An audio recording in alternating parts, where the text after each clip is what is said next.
Hello, and thank you for joining us for session 7 this week. This session is called God Listens. God listens to the prayers of his people and acts to fulfill his purposes for them. You might remember from all the way back in week 1 when we were talking about the structure of Isaiah, I said that it's kind of split into two halves.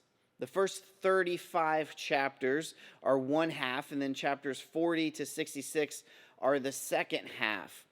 And I've said many times in this study that Isaiah is a book of judgment and salvation. In broad strokes, that first half of Isaiah focuses on the judgment. And again, in broad strokes, the second half focuses on salvation. You might also remember I said that Isaiah is sometimes considered a mini Bible in the Old Testament, as if the whole Bible is contained, the whole message of the Bible is contained just in the book of Isaiah.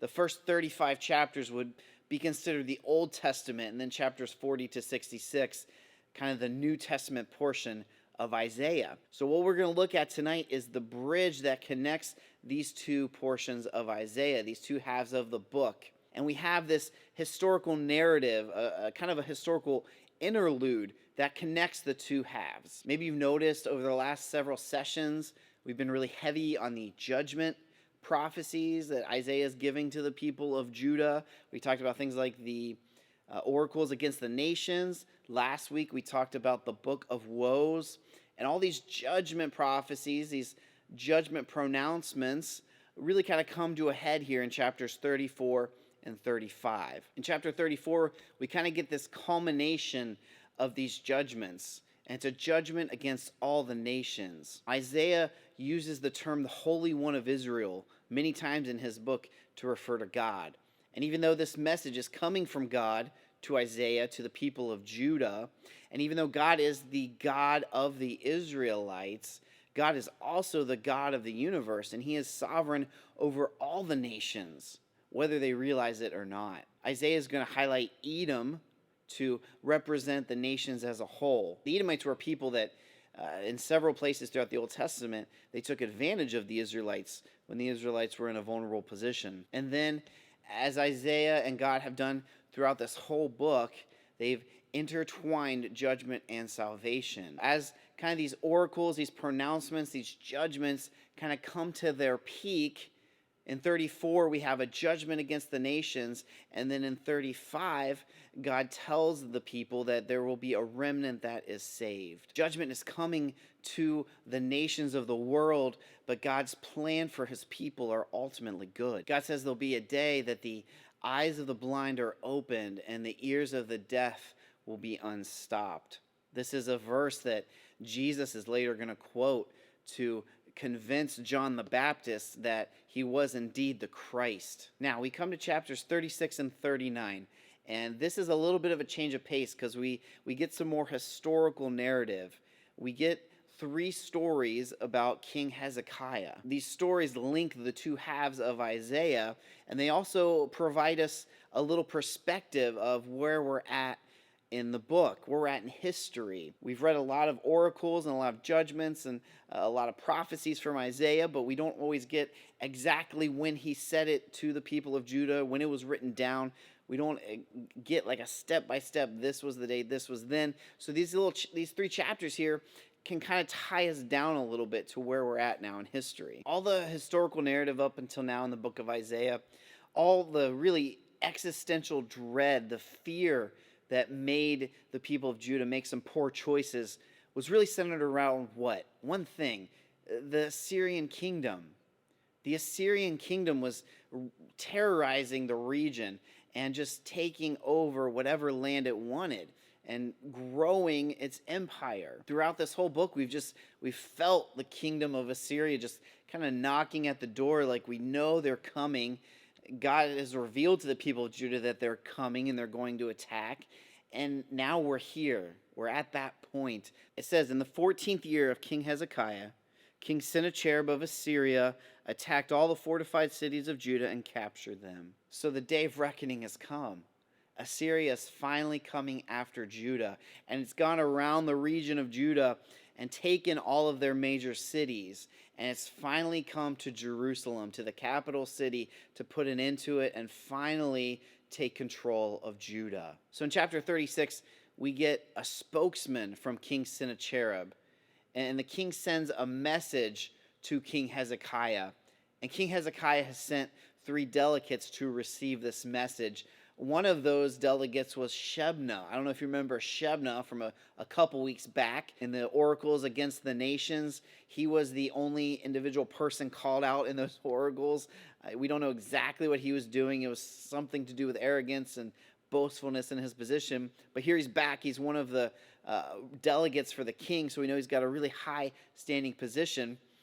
But King Sennacherib has a very clear message to King Hezekiah. He's telling him to surrender. He says, you've got no reason to believe in your God that he's going to save you. You've got no reason to believe that Egypt is going to be able to save you. In fact, I've already taken out Egypt, the people that you had run to for help. And then in verse 10 here, the king of Assyria says, have I attacked this land to destroy it without the Lord's approval? The Lord said to me, attack this land and destroy it. He's taunting Judah. He's taunting the living God.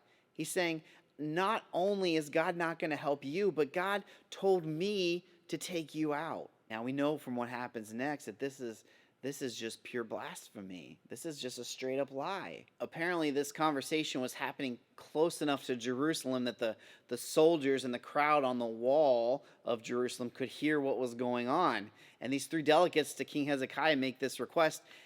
Hey, could you quiet down? Actually, in fact, could you speak in Aramaic? Because they knew that most of the people in Jerusalem wouldn't fully understand Aramaic. It was likely that they were talking in Hebrew up to this point, and they didn't want the people behind them to hear what was going on. They didn't want them to be scared, most likely. And so what does this spokesman from Assyria do? He doubles down with what he's saying, and he talks to the people at the wall. He talks even louder in Hebrew, in the language they're sure to understand. And at this point, he tries to turn them against their own leader. He tries to turn them against Hezekiah. And he tries to create division among the Judeans. He says, come now and surrender to us. Forget King Hezekiah. Surrender to us, and we'll make peace for you. Everything will be okay. Surrender now. So King Hezekiah here has a choice. What's he going to do with this confrontation from Sennacherib? So King Hezekiah has a choice. He's confronted finally with Assyria. They've come knocking at his door. You might remember back in chapter 7, King Ahaz also had a choice. And you might remember that he made the wrong choice, and he went to Assyria for protection against Syria and Israel. And now we see that entire plan backfiring because Assyria, who was given the bribe to protect Judah, is now knocking at their door to destroy them. So just like his father, Ahaz was Hezekiah's father, Hezekiah has a choice. What is he going to do? And Hezekiah makes the right decision. Hezekiah brings it to the Lord. He takes the words of King Sennacherib and he delivers them to Isaiah. In response to this move, Isaiah has good news for Hezekiah. God is going to respond, and God is going to help King Hezekiah. He says in verse 7, I'm about to put a spirit in him, that's referencing King Sennacherib, and he will hear a rumor and return to his own land, where I will cause him to fall by the sword. God is promising to protect his people. Once it gets back to Assyria, that Judah is going to hold their ground, King Sennacherib sends another messenger to King Hezekiah and says, look, this is your last chance. I've beaten everybody up to this point. Surrender now or we're coming after you. King Hezekiah takes the letter from the messenger's hands and he reads it and he takes it to the temple. He spreads it out before the Lord and he prays. This prayer is going to be the highlight of our study this week that we dig into a little deeper. Isaiah sends word to King Hezekiah. In verse 21, it says, Isaiah, son of Amoz, sent a message to Hezekiah. The Lord, the God of Israel, says, because you prayed to me about King Sennacherib of Assyria, this is the word the Lord has spoken against him. And then we get a message of how God is going to deliver Judah from Assyria. This week in our study, we'll also look at verses 30 through 35, and we see the sign given to King Hezekiah that he knows God is going to be for him and is going to defeat Assyria. Again, this draws a parallel back to Hezekiah's father, King Ahaz, who was offered a sign and refused it because he wanted to do things his own way. And then at the end of chapter 37, we see the Assyrian army defeated, not by Judah, not by Egypt, not by any other country. We see them defeated by the Lord himself. 185,000 soldiers are killed overnight, and the king of Syria flees. This occurred sometime around the year 701 BC. And then at the very end of chapter 37, we get a footnote telling us how King Sennacherib died. He was assassinated by his own sons. God has proven victorious. He has answered the prayer of King Hezekiah. He has protected his people for his purpose and for his will. In chapters 38 and 39, we get two more stories about King Hezekiah, and they aren't necessarily in chronological order the way they're placed in the book. But 38 is a story of answered prayer again. King Hezekiah is diagnosed with a terminal illness, and he is on his deathbed, and he prays to God. And you can read chapter 38 and get the whole story. God essentially adds 15 years to King Hezekiah's life in response to that prayer. And then this section of scriptures closed with chapter 39, which gives us this story of King Hezekiah and an interaction he has with Babylon. Now, in response to King Hezekiah's sickness, the king of Babylon at the time had sent some gifts over to King Hezekiah, kind of hope you're feeling better kind of thing. And he sent some people with him, kind of an envoy to wish him well. And King Hezekiah takes these people from Babylon, these nobles, these people of the royal court, and he shows them the palace treasury. He shows them, kind of gives them a tour of everything, of the temple, of everything that Judah has to offer, everything there was to see in Jerusalem. And Isaiah confronts King Hezekiah and says, what exactly did you show these people when they're here? And Hezekiah says, I showed them everything. Nothing was held back. They got to see all of our gold, all of our armory, everything we have. I let them see it. And this was a mistake on King Hezekiah's part. Isaiah says, look, the days are coming when everything in your palace and all that your fathers have stored up until today will be carried off to Babylon. Nothing will be left. So here we have this transition.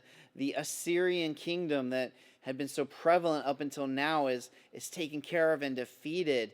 And we've had glimpses even earlier on in the book of Isaiah of this coming future threat of Babylon.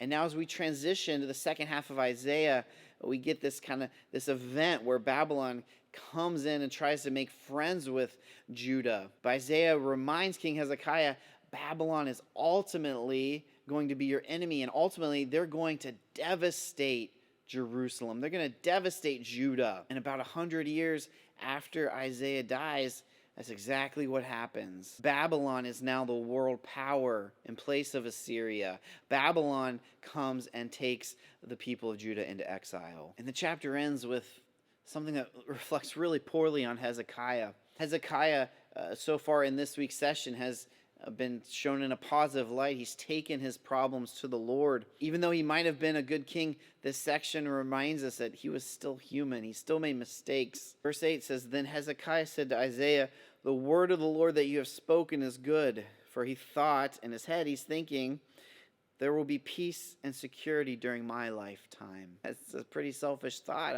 Hezekiah is saying, well, that problem that Isaiah is talking about, that's not going to happen until after I'm gone, so it's cool with me. This week's session looked at what God will do when we pray, when we trust in him and demonstrate that trust through prayer. God will execute his promises for us if we ask him to. God will protect his people and fulfill his purpose through you if you ask him to. Do your prayers reflect God's purposes for your life?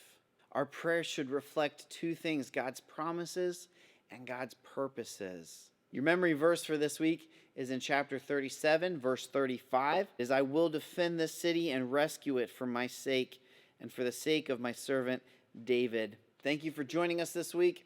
Have a great week, and God bless.